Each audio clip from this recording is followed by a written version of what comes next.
لکه نن د امریکې اور. تاسو نو وسایل درلوده د اور د مړنې دپاره، د اور د مړه کېدو دپاره تاسو څومره وسایل درلوده، فضایي دې هم درلوده، زمیني دې هم درلوده. نن دې ټول استعمال کړه، اوس ورته عاجز دغسې ناست لا سرزنه. الله پاک جل جلاله د مظلومو مسلمانانو د مظلومو بندگانو آه و فریاد واورېدی. تا چې دا دعوه کول چې زه به د خلکو کورونه ور بربادوم او پر خلکو به مځکه جهنم جوړوم، الله وایي خلک رب نه لري، خلک خدای نه لري، خلک غاویر نه لري. ته څوک یې؟ ته خو هم زما در بندګي لاندې یې، ته خو زما در طاقت و زما در پاور لاندې یې. زه به دې داسې اور در بل کړم چې اته په نازېدې ستا د ملک ستا د وطن زړګی و، په هغه باندې به اور در بل کړم، بیا به ستا د کنټرول هم وځي. داسې الله ښکاره کړه چې نن پر امریکا باندې اور بل دی. کوم امریکا؟ هغه چې د وسایلو اسبابو مرکز یې ځان ته ویلی. د ځمکې په شکم کې به انسانان لیدل، په واټنو فاصله باندې به خلک لیدل، دا دعوې به کول، په خپلو وسایلو نازېدل، په خپلو اسبابو نازېدل. د زلزلې دپاره به جلا اسباب ښکاره کړل، د اور وژنې دپاره به جلا اسباب ښکاره کړل، د اټم بمو د بم د خنثی کولو اسباب به جلا ښکاره کړل. الله وایي زه قادر ذات یم. اوس خپل اسباب وکاروه، اوس د انجلس اور مړ کړه چې 18,000 کورونه یې اوس برباد کړي دي. ستا ټول وسایل د ټول کفري مملکتو وسایل دې راوړل، هم دې فضایي وسایل پر استعمال کړه، د اور په مړ کېدو باندې هم دې زمیني استعمال کړه، مړ دې کړي. ستا پلار هم نسي وژلی. دا د الله قهر دی، دا د الله قدرت دی. الله خپل قهر و غلبه در ښکاره کوي، الله قدرت در ښکاره کوي. الله وایي زه قادر ذات یم. ان الله علی کل شیء قدیر. زه پر ټول شیانو باندې قادر یم. داسې قدرت در ښکاره کوم چې ستا ټول قدرت، ستا ټول فطرت، ستا ټول اسباب ورته پلچ پاتې یې، ورته عاجزه به یې، بیا به دې د سترګې اوښکې به یې لاس په درزنه ورته ناست. سره د دې چې الله غفور او رحیم ذات دی، د الله رحمت د الله پر غضب باندې غلبه کړی، او الله د بندگان سره مینه او محبت هم زیات کوي، بیا ولې عذاب ورکوي؟ ګورې دا خبره واورئ، الله د بنده سره ډېره مینه لري، ډېر محبت لري، او پر بنده باندې الله ډېر زیات مهربان دی. خو هغه بنده چې د الله بنده یي، د بندګۍ په حدودو کې وسیږي. کله چې بنده د بندګۍ ووځي یا غیسي سرغړونه کوي یا د خپل فطرت څخه ووځي، بدی ته مخکې د انساني فطرت خلاف کارونه شروع کړي، ټول توکل او بروسه یې په خپلو اسبابو باندې وي، پر مال وي یا په دولت باندې یا پر وسایلو باندې یا پر اسبابو باندې. الله هیر کې د الله د قادر او د قدرت صفت هیر کې، قادر هم ځان بولي، قدرت هم د ځان بولي. انسان پر انسان باندې خدایي شروع کی، انسانان مخلوق په خدایي ونیسي، هغه پر سپر پاور او پر سپر طاقت باندې ونیسي. انسان پر خپل طاقت باندې غرض سي، پر خپل وسایل باندې غرض سي، په خپل مواد باندې غرض سي، په خپل تخنیکات باندې غرض سي، بیا پر مسلمان باندې یا پر عام انسان باندې ظلم شروع کی. دې ته لاس واچو، دا مړ که، د دې مځکه لاندې که، په دې باندې وارې وکه، دا د مځکې سره سم که. هلته بیا الله قدرت ښکاره کوي چې ته قادر نه یې، ته غولېدلی یې، ته په خپلو اسبابو غولېدلی، ته په خپل دولت غولېدلی، ته په خپل طاقت غولېدلی، ته په دا کوچني فکر او ذهن باندې چې کوم اسباب تا تیار کړي دي په هغه باندې غولېدلی. اصل حقیقي رب زه. تاسو وینئ 50 کاله کېږي چې ډېر انسانانو د الله سبحانه وتعالی څخه سرغړونه کړې ده، ځانونه یې په خدایي باندې نیولي دي، په خپل طاقت غرض، په خپل کیمیایي موادو باندې غرض، په خپل لاس جوړ شوي اسبابو باندې غرض.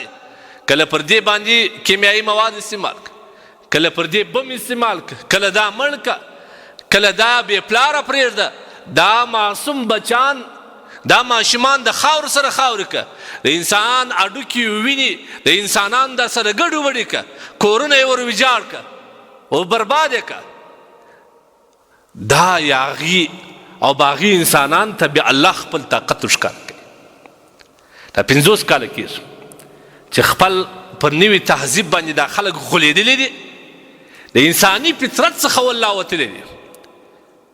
انسانیت خو پرېږده د حیوانانو څخه لا هم ولا اخواته تیر دي. حیوانان خو لا یو بل خیال سره ساتي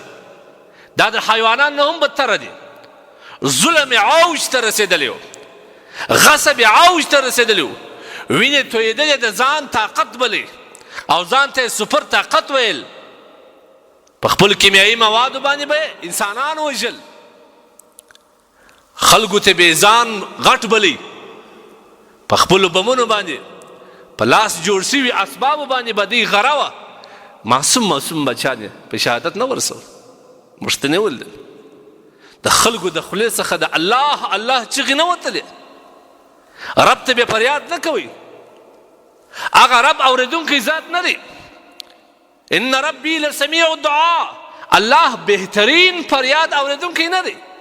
نن الله سبحانه وتعالی د بندگانو فریاد خلکو ته وښکاره کړي چې زه داسې فریاد اورم چې بیا هلته به ستا طاقت هم خاموشي ستا اسباب هم خاموشي ستا وسیلې به هم خاموشي ته به بیا په خپل رب ته نارې وایې په دغه کفر په حالت کې به بیا خپل رب ته نارې وایې. دا یوازې نن نه دی ما درته وویل بندګانو خاص کر زه مسلمانانو ته د خپل رب مه یېروئ د خپل رب څه مه یاغي کېږه همیشه د خپل رب در قدرت لاندې زندگی کوه. تاسو وګورئ دا یوازې د امریکا نه ده ته تاریخ وګوره قوم عاد قوم سمود دا څومره خلک وو دا ډېر طاقتور خلک وو 800 کاله 900 کاله زندگی یې درلوده د دې ډېر جګ اوچت قدونه وه 40 لاسه قد به وو 40 شپېته لیکن کله چې دوی د رب څخه بغاوت شروع کړي په خپل طاقت باندې وغولېدل قرآن داسې وایي فاما عاد فاستكبروا في الارض بغیر الحق ځان یې غټ بلې بغیر د حق د مځکې پر سر باندې وقالوا من اشد منا قوه څوک دې در موږ زیات په قوت او غلبه کې الله وایي هغه څوک در تا په قوت او غلبه کې زیات دي چې ته پیدا کړی او تا ته قوت درکړی سایر دی ته اوس رب ځان لوړ بولې کړه داسې عذاب الله پر راوستی داسې عذاب چې قحطي ور باندې راغله د لوږې به ډبرې خوړلې وروسته یو ورځ راغله الله اختیار ورکړي کومه ورځ غواړې سره غواړې سپینه غواړې که توره غواړې د سره نه غوښتل سپینه یې نه غوښتل ول توره غواړو په هغه کې اوبه ډېرې کله چې توره ورځ راغله دوی مخ ته ورته راووتل خوشحالي یې شروع کړې چې قحط ختم سو اوس به مځکه شان رشنه کوي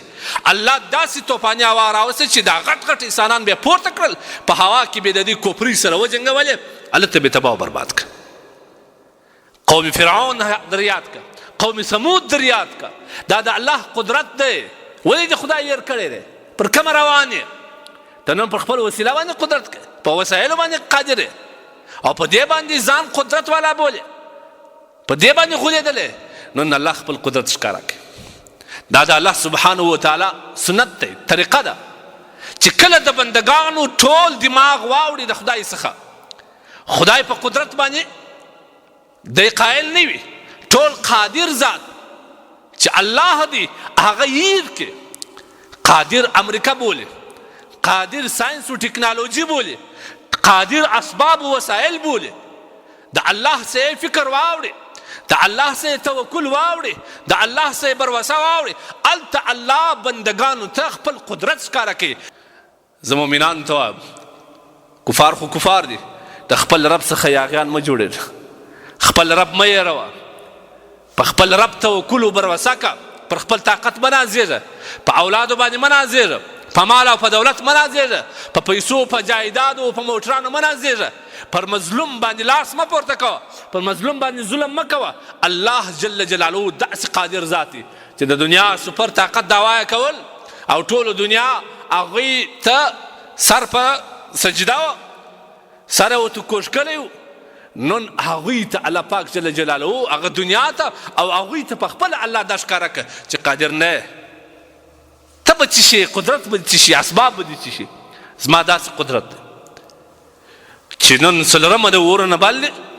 دون څوک نسي چې دا مړ کړي څوک ورنه ولاړ څو تاوانونه وسوه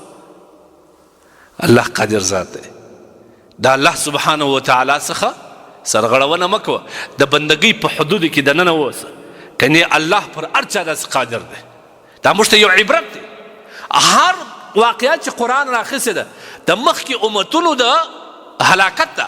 دا د دغه موجوده نسل دپاره عبرت دی باید د دې نه عبرت واخلي موږ ولې عبرت نه اخلو یو څو ورځې بیا راسیږي رب مه یېروه د رب جل جلاله در بندګۍ لاندې اوسېږه